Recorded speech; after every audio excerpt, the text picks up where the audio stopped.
free, in the ancient state of Keiyu. During the time of the Warring States, there was a weapons dealer who had an extraordinarily high opinion of himself. One morning, he set up his stall in the marketplace, arranging his spears and shields in proud display. As the crowd began to gather, he saw his opportunity. And so, he began.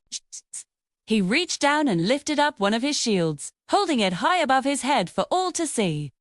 "Ladies and gentlemen," he announced, his voice booming across the marketplace. "Feast your eyes on this shield, the strongest shield in the entire world. No blade, no spear, no force on earth can pierce it. It is absolutely, completely, totally impenetrable." The crowd murmured in admiration. Encouraged, the dealer set down the shield and reached for one of his spears. He held it up dramatically, its tip glinting in the morning sun. "Now, behold this spear. The sharpest spear ever crafted by human hands. There is nothing in this world, no armor, no shield, no obstacle, that can withstand its thrust. The moment it strikes, hey presto, it pierces straight through." Qi grinned broadly, extremely pleased with himself, and began to shout even louder. "Come and see, come and buy. The strongest shield and the sharpest spear in all the world, right here, right now, only at my stall." The crowd had grown larger. People craned their necks to get a better look. The dealer puffed out his chest, convinced he was about to make the sale of a lifetime.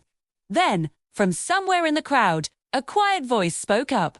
A plain, ordinary-looking man stepped forward. He picked up one of the spears. Then, he picked up one of the shields. He looked at them both for a moment, then looked at the dealer with a calm, simple expression. "Excuse me," he said. "What would happen if you used this spear to stab this shield?" The marketplace went completely silent. 1 second passed. Then 2, and then the entire crowd burst into laughter. People doubled over, slapping their knees, pointing at the dealer and roaring with amusement. Because of course, if the shield was truly impenetrable, then the spear could not pierce it.